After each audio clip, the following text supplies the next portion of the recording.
अस्सलाम वालेकुम रहमतुल्लाहि वबरकातुहू। आज के वीडियो में ज़कात के ताल्लुक से अहम बातें समझना है। नंबर एक पर ज़कात किसके ऊपर फ़र्ज है। नंबर दो पर ज़कात का निसाब क्या है, साहिब निसाब कब हो जाता है।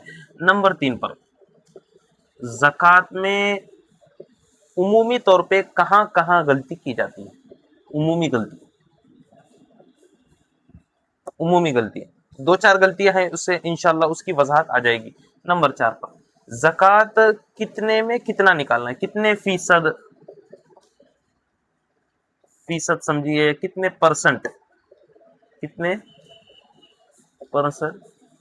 निकालना है, उसका जो है क्या तरीक़ेकार रहेगा, इंशाल्लाह उसकी पूरी वजाहत इस वीडियो के अंदर आपको मिलेगी। पांच पर है ज़कात किनको दी जाएगी, किनको देना जायज़ है और किनको देना जायज़ नहीं है, किनको नहीं दी जाएगी, किनको नहीं दी जाएगी। पूरी तफसील इस वीडियो के अंदर आने वाली है, इसलिए आप जो है पूरे वीडियो को अच्छी तरह देखिए, अच्छी तरह समझते हैं। सबसे पहले ज़कात किसके ऊपर फ़र्ज है, तो उसके नंबर एक पर मुसलमान होना ज़रूरी है, नंबर दो पर आकिल होना ज़रूरी है, बालिग होना ज़रूरी है, और नंबर चार पर है साहिब निसाब होना ज़रूरी है। अगर कोई मुसलमान नहीं है, काफिर है, मुर्तद है, तो उसके ऊपर ज़कात नहीं है। मुसलमान के ऊपर ज़कात फ़र्ज है। नंबर दो पर अक्लमंद है, कोई मजनून है, पागल है, उसके ऊपर ज़कात फ़र्ज नहीं है।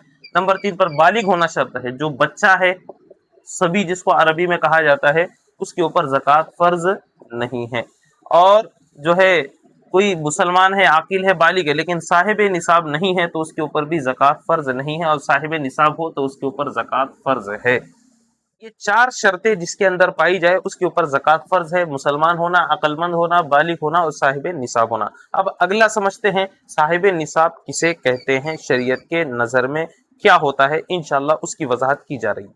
चलिए समझते हैं साहिब निसाब कौन होता है। साहिब निसाब के लिए चार चीजें जरूरी होती हैं जो उमूमन हमको पेश आती है। नंबर एक पर पैसा, नंबर दो पर सोना, नंबर तीन पर चांदी, नंबर चार पर तिजारत का माल, बेचने का माल। ये चार चीजें बुनियादी हैं। अब जो है समझना ये कि साहिब निसाब कौन होगा। इसमें दो चीजें हैं, एक तो सोने का निसाब है और एक चांदी का निसाब। सोने का निसाब कितना है?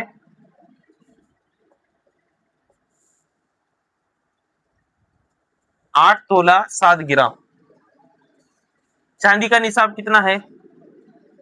612 ग्राम। 612 ग्राम। अब यहाँ पर इस चीज की थोड़ा वजाहत जरूरी है कि पहले हम जो है कहते थे कि 7.5 तोला और चांदी कहते थे 52.5 तोला। पहले ये जुमला कहा जाता था, तो जहन में रखना चाहिए कि पहले जो ये कहा जाता था 7.5 तोले और 52.5 तोले, ये उस वक्त था जब एक तोले का जो रेट था, एक तोला जो होता था वो 11 ग्राम के ऊपर होता था, 11 ग्राम के ऊपर कुछ होता था। और आज के जमाने में जो तोला होता है वो 10 ग्राम का होता है, 10 ग्राम का एक तोला होता है। तो चूंकि पहले जमाने में 11 ग्राम से कुछ ऊपर का तोला हुआ करता था, इसलिए ये निसाब पहले जमाने के एतबार से बिल्कुल दुरुस्त है। लेकिन अब इस जमाने के एतबार से ये निसाब नहीं रहेगा, क्योंकि तोला और उसका ग्राम बदल चुका है। इसलिए अब जो होगा, सोने के लिए 8 तोले 7 ग्राम होना जरूरी होगा और चांदी के लिए 612 ग्राम होना जरूरी होगा। और अगर चांदी को कन्वर्ट करना है तोले के अंदर, तो 161 तोला अगर चांदी है तो उसके ऊपर ज़कात फर्ज होती है, यानी ये साहिब निसाब होता है। इतनी बात अगर आपके समझ में आ गई तो अब आगे चलते हैं। अब आगे समझते हैं, किसी शख्स के पास सिर्फ सोना हो, सिर्फ सोना उसके पास मौजूद है, गोल्ड उसके पास मौजूद है, उसके अलावा कोई चीज नहीं है, तो अब सोने का जो निसाब होगा उसको इतना होना जरूरी होगा। यानी 8 तोला 7 ग्राम अगर सोना होगा तो उसके ऊपर ज़कात फर्ज होगी। लेकिन ये उस वक्त है जब सिर्फ सोना मौजूद हो। चलिए, सोना, सिर्फ सोना हो किसी के पास। नंबर दो पर चांदी भी हो। तो अगर किसी के पास सिर्फ सोना मौजूद हो तो उस सूरत में 8 तोले 7 ग्राम होना जरूरी है। और अगर किसी के पास सोने के साथ चांदी हो या फिर पैसा मौजूद हो या तिजारत का माल मौजूद हो तो उस सूरत में अब सोने के निसाब का एतबार नहीं किया जाएगा, अब चांदी के निसाब का एतबार किया जाएगा 612 ग्राम चांदी। तो अगर सोने के साथ चांदी मौजूद है, सोने के साथ पैसा मौजूद है, सोने के साथ तिजारत का माल मौजूद है तो अब सोने का निसाब वहां पर देखा नहीं जाएगा, अब चांदी का निसाब देखा जाएगा। चांदी का जो निसाब है 612 ग्राम चांदी है। तो अब जो है आज के जमाने में 612 ग्राम चांदी की क्या कीमत चल रही है उसको देखना है। उसको देखने का बहुत ही आसान तरीका है, कोई परेशान नहीं होना है। आपको सबसे पहले गूगल खोलना है। गूगल खोलने के बाद आपको वहां पर लिखना है silver price today, silver price, silver price today लिखना है। तो उसके बाद जो है आपको लोकेशन सेट करना है, आप जहां कहीं भी होंगे तो उसका जो है बताएगा कि आज का क्या रेट चल रहा है। जैसे मैंने देखा तो आज का रेट बता रहा था, एक जो है ग्राम का देखेंगे क्योंकि 612 ग्राम चांदी है तो 1 ग्राम का रेट बता रहा था 285 रुपये, 285 रुपये। तो अब मैं क्या करूंगा, 285 को जरब दूंगा 612 के अंदर। जब 285 को 612 के अंदर जरब देंगे तो 1,74,000 और ऊपर कुछ होगा 800 रुपये कुछ तकरीबन होंगे। तो यानी मसला ही होगा आज के एतबार से जिसके पास 1,74,800 रुपये मौजूद हो, कम ज्यादा भी हो सकता है, आप जो है उसको बराबर कीजिए कि आज के एतबार से 1,74,800 रुपये किसी के पास मौजूद हो या 1,74,000 का सोना मौजूद हो, चांदी मौजूद हो, पैसा मौजूद है या तिजारत का माल मौजूद हो तो उसके ऊपर जो है वो साहिबे निसाब हो चुका है। इतनी बात मेरे ख्याल से समझ में आ गई है, जज़ाकल्लाह। अब आगे चलते हैं। साहिबे निसाब होने के बाद 1 साल गुजरना जरूरी है। अब इसकी थोड़ा तफसील बताता हूं और यहाँ पर क्या क्या गलतियां होती हैं उसको बताता हूं। अब समझते हैं हौलाने हौल, हौलाने हौल यानी 1 साल गुजरना, 1 साल गुजरना। इस सिलसिले में बहुत सारे लोग गलत फहमी का शिकार हैं। सबसे पहले यहां पर मसला यह समझना जरूरी है, जिस दिन आप साहिबे निसाब हो गए, मिसाल के तौर पे आप जो है आपको चांद की तारीख के एतबार से देखना है, 20 रमजान को साहिबे निसाब हो गए, 20 रमजान को साहिबे निसाब हो गए। तो अब क्या करना है, 20 रमजान को आप साहिबे निसाब हो जाने के बाद आपको ये तारीख महफूज करनी है 20 रमजान। अब आइंदा साल 20 रमजान को क्या करना है, 20 रमजान को देखना है आपके पास कितना सोना मौजूद है, कितना चांदी मौजूद है, कितना पैसा मौजूद है, कितना तिजारत का माल मौजूद है, उस तारीख को देखना है। इतनी बात मेरे ख्याल से आपकी समझ में आ गई। तो अब ये जो आइंदा साल 20 तारीख होगी इसमें आपके ज़कात का हिसाब निकलेगा, यानी आपके ऊपर ज़कात कितनी फर्ज हो चुकी है एक्चुअली में आपको पता चल जाएगा, हकीकत में आपको पता चल जाएगा। अब लोग क्या करते हैं, तारीख तय नहीं करते हैं। जैसे पिछले साल रमजान में 15 तारीख को निकाले, अब इस साल रमजान में 22 तारीख को निकाल रहे हैं, अब अगले साल रमजान में 27 तारीख को निकाल रहे हैं, या अगले साल रमजान में फिर 14 तारीख को निकाल रहे हैं। तो अलग अलग तारीखों में निकालने की वजह से आपके ऊपर कितनी ज़कात फर्ज हो चुकी है वो हकीकत में आपको पता ही नहीं होता। गलत तरीका, ये गलत तरीका है। सही तरीका क्या है, आपने जब एक तारीख तय कर ली है, जब आपने एक तारीख तय कर ली है 20 रमजान, तो आइंदा साल 20 रमजान को ही आपको देखना होगा कि आपके पास सोना चांदी पैसा तिजारत का माल कितना है।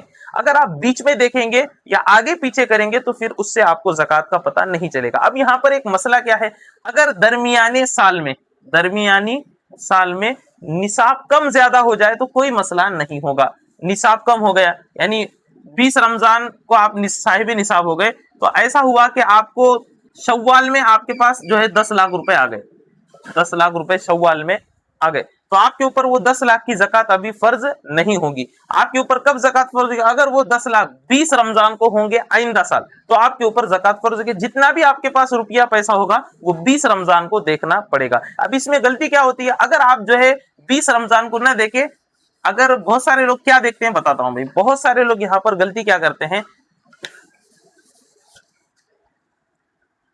पैसा कब आया उसको देखते हैं, पैसा कब आया। मिसाल के तौर पे मेरे पास जो है 10 रमजान को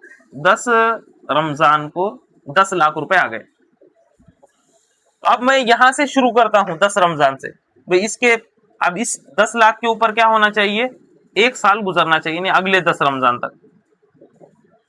अब फिर दूसरा क्या, अगर मेरे पास 20 रमजान को 20 लाख रुपए आ गए, 20 लाख रुपए आ गए, तो अब मैं क्या करूंगा, अगर इंदा साल 20 रमजान तक का इंतजार करूंगा, आइंदा साल 20 रमजान तक का इंतजार करूंगा, जबकि ये तरीका गलत है। ये तरीका हर चीज के ऊपर, हर पैसे के ऊपर, हर तिजारत के माल के ऊपर पूरा साल गुजरना जरूरी नहीं है। सिर्फ आप जब साहिबे निसाब बन गए वो तारीख को आपको महफूज करना है, और आइंदा साल उसी तारीख में आपको देखना है कि आपके पास कितना सोना चांदी पैसा तिजारत का माल मौजूद है। यही ज़कात निकालने का सही तरीका है। बहुत सारे लोग इसमें गलती कर रहे हैं और यही गलती कर रहे हैं, जो पैसा आया उस तारीख को महफूज रख रहे हैं, फिर आइंदा पैसा आया तो उस तारीख को महफूज रख रहे हैं। ये गलत तरीका है। अब दूसरा मसला ये है कि आपका जो हिसाब किताब होगा वो 20 रमजान को होगा, 20 रमजान को आप जो भी तारीख तय करें उस तारीख को आपका हिसाब किताब होगा।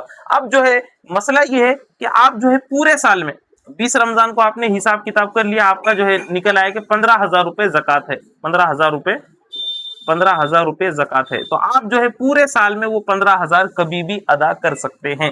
फौरन अदा करना जरूरी नहीं है, फौरन अदा करें तो बहुत अच्छा है, लेकिन साल भर के अंदर आप अदा करें, साल भर के अंदर आपको अदा करना जरूरी है। अगर उससे ताखिर करेंगे तो फिर गुनाह हो सकता है, उससे ताखिर करेंगे तो गुनाह हो सकता है। तो जो जकात का जो हिसाब होगा वो 20 रमजान को होगा, या जो तारीख आप तय कर रहे हैं उसी तारीख को होगा, और आप जकात साल भर में कभी भी अदा कर सकते हैं, उसमें कोई हरज नहीं है। लेकिन जो हिसाब किताब निकालना होगा वो उसी तारीख को निकालना होगा। शायद मेरी बात आपके समझ में आ गई। चौथे नंबर पर जकात कितने फीसद दी जाएगी, उस कितनी दी जाएगी, कितने में कितना दी जाएगी। नंबर 1 पर पहचानने का उसका तरीका है कि 40वां हिस्सा आपको देना पड़ेगा। जो भी आपके पास रकम है, जो भी चीज है, उसका 40वां हिस्सा आपको देना पड़ेगा। दूसरा तरीका है कि 40 में तकसीम कर दे। आपको कैलकुलेटर के ऊपर जाना है और कैलकुलेटर के ऊपर जो भी अमाउंट है, मिसाल के तौर पर 1 लाख अमाउंट है उसको लिखना है, और उसके बाद 40 लिखना है, तकसीम 40 और बराबर, तो 2,500 रुपए उसका जवाब आएगा। तो जो भी आपका अमाउंट है उसके अंदर डालना है, उसको 40 में तकसीम करना है, जो भी हासिल होगा, जो भी जवाब आएगा वो जकात उतनी फर्ज होगी। तीसरे नंबर पर 2.5% के एतबार से आपको देना है। 2.5% के एतबार से भी आप देंगे तो वही अमाउंट आएगी 1 लाख में 2,500, इस एतबार से आप दे सकते हैं। जकात किन को नहीं दी जा सकती है, फिर किन को दी जा सकती है। सबसे पहले जकात किन को नहीं दी जा सकती। नंबर 1 पर जो काफिर होगा उसको जकात नहीं दी जा सकती। नंबर 2 पर अपनी जो औलाद होगी उसको जकात नहीं दी जा सकती। अपने जो बाप दादा होंगे, बाप दादा, उनको जकात नहीं दी जा सकती। और सैयद और हाशमी घराने से जिनका ताल्लुक होगा, हाशमी घराने से जिनका ताल्लुक होगा, उनको भी जकात नहीं दी जा सकती है। सदक़तुल फित्र भी इनको नहीं दिया जा सकता। जकात और सदक़तुल फित्र इनको नहीं दिया जा सकता। अब समझते हैं जकात किनको दी जा सकती। नंबर 1 पर अपने भाई को मुस्तहिक होना शर्त है, हर इसमें मुस्तहिक होना शर्त है। अपने बहन को, खाला को, फूफी को, चाची को, अपने दामाद को,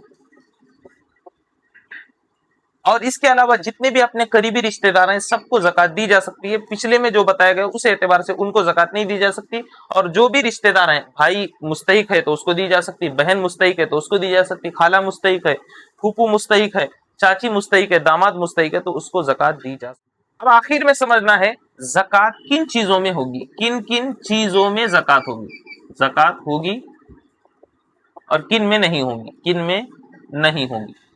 बहुत आसान तरीका है। जो भी इस्तेमाल की चीजें हैं, इस्तेमाल की चीजें हैं, उनमें जकात नहीं है। आपके पास गाड़ी है, आपके पास घर है, आपके पास मोबाइल है, लाखों करोड़ों का मोबाइल है, लाखों करोड़ों का घर है, तो उसके ऊपर जकात नहीं होगी। इस्तेमाल की चीजें हैं, फर्नीचर है, उसके ऊपर जकात फर्ज नहीं होगी, इस्तेमाल की चीजें में आ जाती हैं। इसी तरह जो डॉक्टर के पास जो भी आलात रहते हैं, मशीनें होती हैं, तो वो इस्तेमाल की होती है, उसके ऊपर जकात फर्ज नहीं होगी। नंबर 2 पर तिजारत के लिए ना हो, तिजारत के लिए ना हो। जैसे मेरे पास गाड़ी है, तिजारत के लिए नहीं है तो उसके ऊपर जकात फर्ज नहीं है। मेरे पास मोबाइल है, तिजारत के लिए नहीं है, उसके ऊपर जकात फर्ज नहीं है। मेरे पास घर है, एक तो मेरे पास रहता हुआ घर है, लेकिन दूसरा एक घर है लेकिन वो तिजारत के लिए नहीं है तो उसके ऊपर जकात फर्ज नहीं है। लेकिन मेरे पास एक फ्लैट ऐसा है जो बेचने के लिए है, फ्लैट बेचने के लिए है तो अब उसके ऊपर जो है ज़कात फर्ज होगी। 3 चीजों के ऊपर ज़कात फर्ज है। नंबर 1 पर पैसा चाहे किसी भी नियत से रखा गया हो, शादी की नियत से रखा गया हो, बांधकाम की नियत से रखा गया हो, या हज को जाने के लिए रखा गया, या कोई और मकसद के लिए रखा गया हो, बैंक अकाउंट में हो, कैश हो, हर सूरत में पैसे के ऊपर ज़कात फर्ज होगी। नंबर 2 पर शेयर्स, शेयर्स किसी के पास शेयर्स हैं तो उसकी जो मौजूदा कीमत चल रही है उसके एतबार से उसके ऊपर ज़कात फर्ज होगी। नंबर 3 के ऊपर जो भी तिजारत का माल होगा, जैसे मैं कारोबार करता हूं, मिसाल के तौर पे मेडिकल मेरा है, तो मेडिकल में जितना भी सामान है उस एतबार से मुझे ज़कात उसकी अदा करनी पड़ेगी। जो भी मजमूई सामान होता है उसकी ज़कात अदा करनी पड़ेगी। नंबर 4 पर आपने किसी को कर्जा दिया है, कर्जा दिया है, उधार दिया है, उधार दिया है, चाहे वो माल हो चाहे वो पैसा हो, उधार अगर दिया है आपने किसी को, तिजारत का माल उधार दिया है या पैसा उधार दिया है, तो उस सूरत में उस उधार की भी आपके ऊपर ज़कात फर्ज होगी। लेकिन जहां पर ऐसा हो कि कोई शख्स वो उधार देने वाला ना हो, कर्जा वापस देने वाला नहीं है, उसका इरादा नहीं है, तो फिर उसके ऊपर ज़कात फर्ज नहीं होगी। लेकिन जिसके बारे में पक्का मालूम है कि वो उधार चुकाने वाला है तो उस रकम के ऊपर भी आपके ऊपर ज़कात फर्ज होती है। अल्लाह हमें समझ की अमल की तौफीक अता फरमाए। अगर वीडियो अच्छी लगी होंगी तो लाइक करें, शेयर करें, चैनल को सब्सक्राइब जरूर करें। अगर ज़कात के ताल्लुक से कोई सवालात हैं तो आप कमेंट के अंदर जरूर कर सकते हैं। जज़ाकुमुल्लाहु खैर व अहसनल जज़ा।